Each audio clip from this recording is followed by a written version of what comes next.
This is Think Out Loud on OPB. I'm Dave Miller.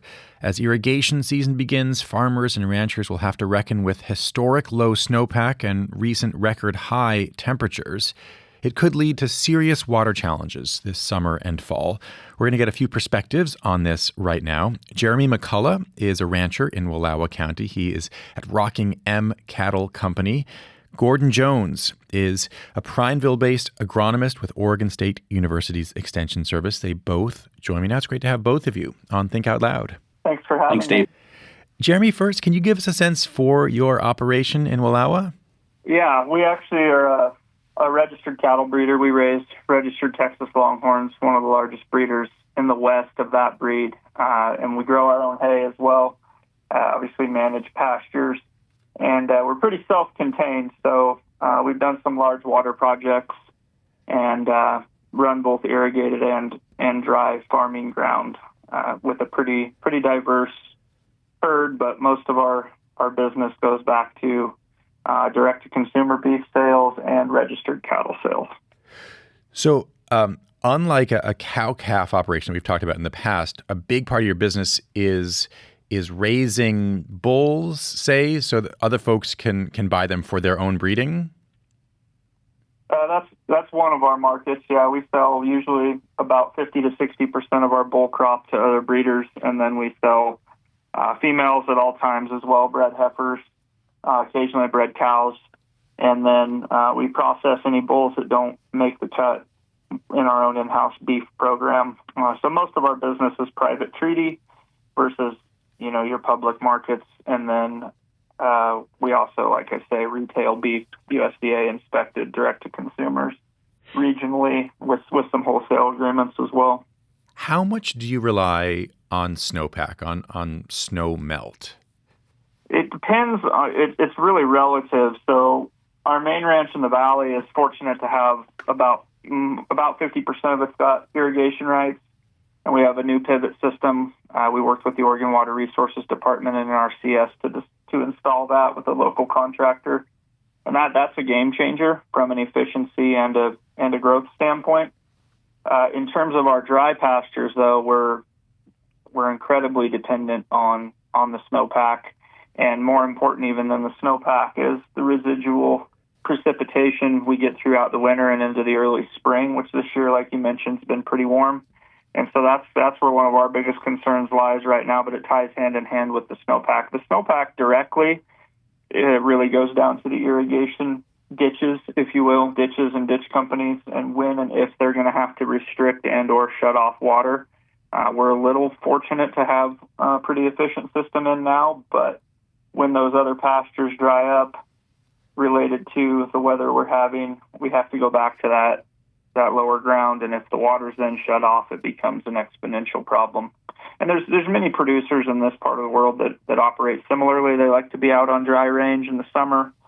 It's going to vary year to year, but there's already a lot of concerns. Even late last year, people were coming in earlier than normal with cattle, and there's quite a few concerns about how long range ground's going to last right now, and the availability of certain producers to even have valley access. So particularly with cow-calf operations and your heavier commercial breeds that are going to take, quite a bit of forage daily to maintain and grow. It's definitely, some people are on pins and needles for sure. I want to hear more about that. But as I mentioned, Gordon Jones is with us as well, an extension agronomist with Oregon State University. Gordon, can you put the snowpack in context? How bad is it right now statewide compared to recent averages? Most of my work is based in the Deschutes Basin in Central Oregon, and I was looking at NRCS's, the Natural Resources Conservation Service, snowpack data just this morning. And normally at this time of year in the Deschutes Basin, we'd have about 18 inches of snow water equivalent, just sort of like water in the snow. And today we've got less than 1.5 inches. It's the lowest amount of snowpack that we've had in the Deschutes Basin on record for this date of the year. And so Unprecedented in that regard. We've had a very warm winter, and not much of the precipitation we've had has fallen as snow, and what has, to a great degree, has melted reasonably quickly. What are you hearing from farmers and ranchers in the Deschutes Basin about this? Definitely challenging. We've had a number of years of drought running back over about the past decade, and most of our crop agriculture is irrigated, is reliant on either snowpack or runoffs that end up in the Deschutes and Crooked Rivers. Crop prices are a challenge today, as are cost of fuel and other inputs. And to then have such a constraint on water is putting folks in a challenging position to decide what to do with the crops they currently have in the ground and what crops to plant to figure out how to stay viable through the growing season.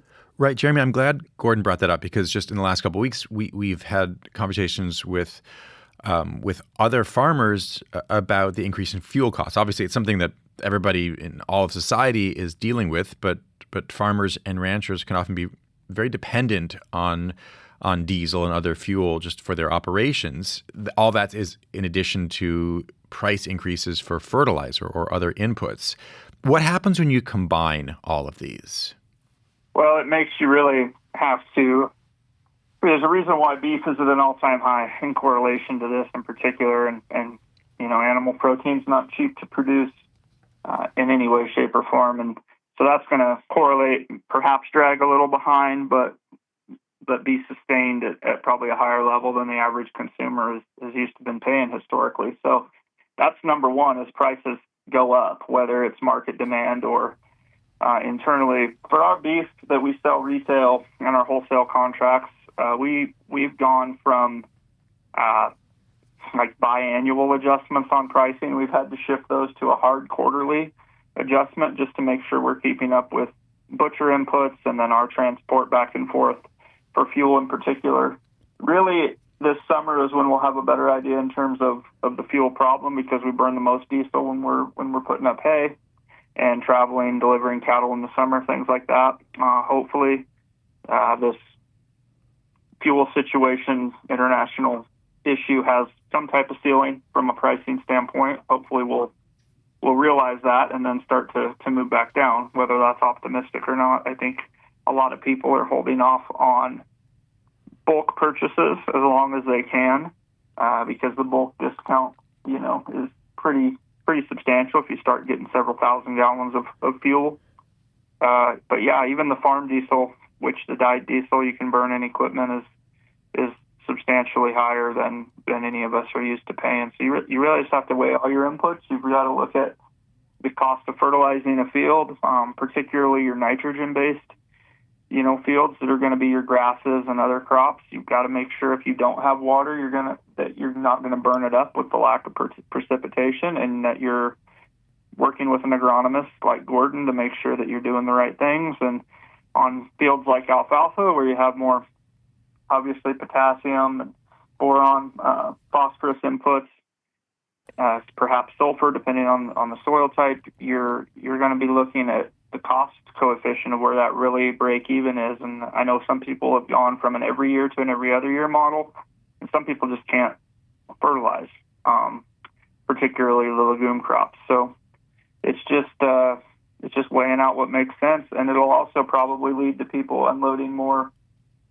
females, so bred cows, pairs, and in the fall, if the price of hay is too high due to those inputs, then you'll see sell-offs, and that's going to also sustain cattle and beef prices probably being more expensive, not only due to the cost of production of that piece of meat, if you will, but also just the impact it's going to have on the market from a supply and demand standpoint. With our national herd already so low, it's going to take, something has to give for us to start to climb out of this vacuum in the beef and really the general agricultural world. I'm talking right now with Jeremy McCulloch, a rancher at Rocking M Cattle Company in Wallowa. Gordon Jones is with us as well. He's based in Prineville. He is an extension agronomist at Oregon State University. Gordon, what Jeremy was talking about there's a lot there, but what really stood out to me is the possibility that ranchers or farmers could actually change the way they operate,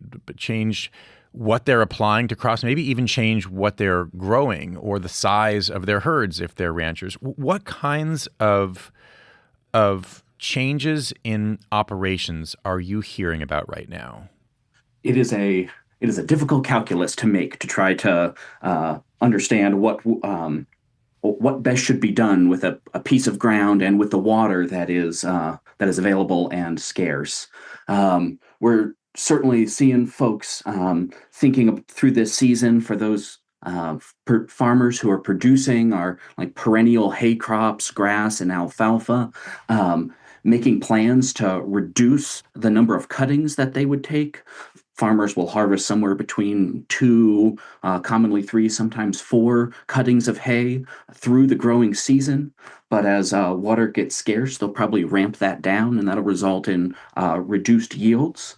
Oregon is such a fascinating place to be involved with agriculture in because we have such diversity of different crops that are grown, and in many cases are sort of specific region by region within the state.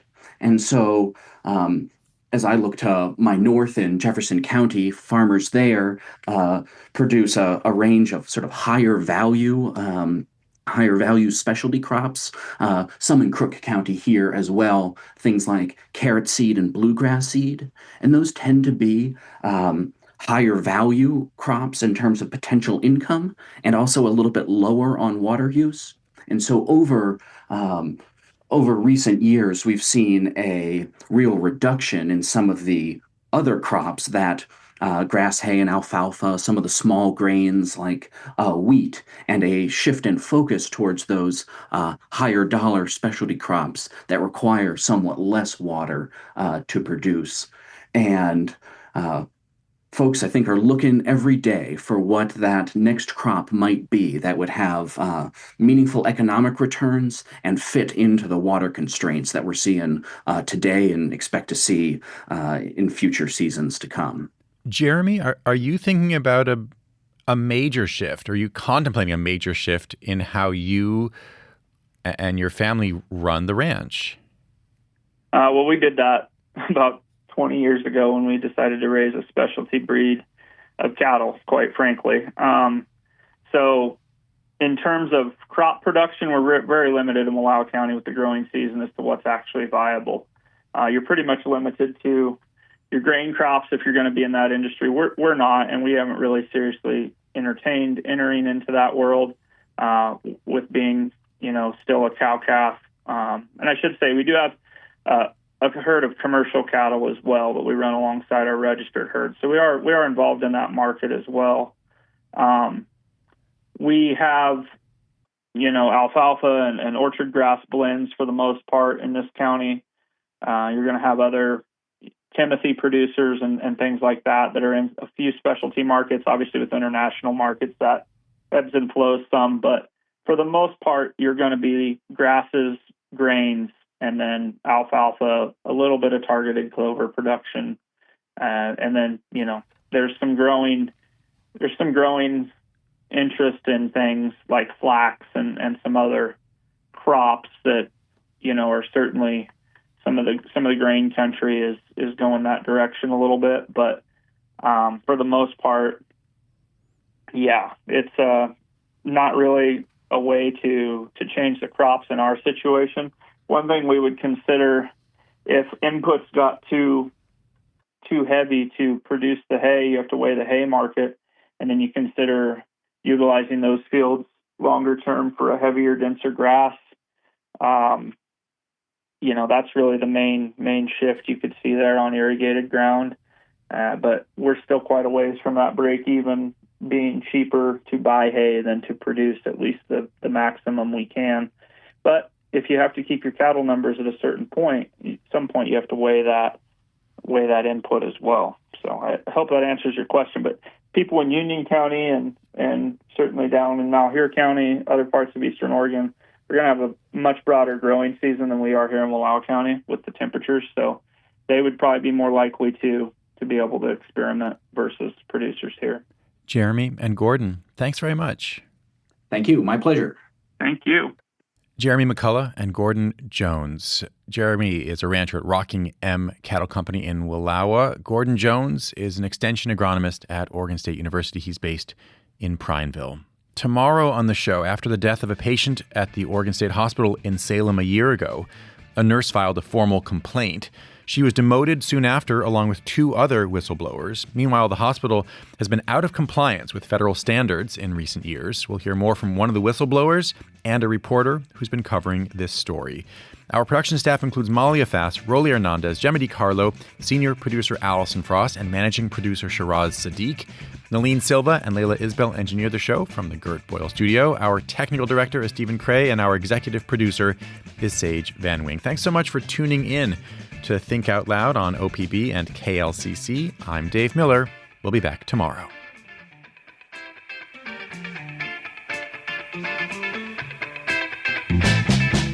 Think Out Loud is supported by Steve and Jan Oliva, the Rose E. Tucker Charitable Trust, Ray and Marilyn Johnson, the Susan Hammer Fund of Oregon Community Foundation, and Lang Svengard Family Fund.